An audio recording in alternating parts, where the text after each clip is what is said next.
Let's take a simple example. We will add a product to the cart and then remove it. Now we will remove the product from the cart by reducing its quantity to 0. Let's execute the flow and look at the Playwright code.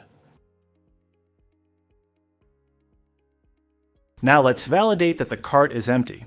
We can use a Playwright assertion to verify that the cart count contains 0, confirming that the product has been removed from the cart.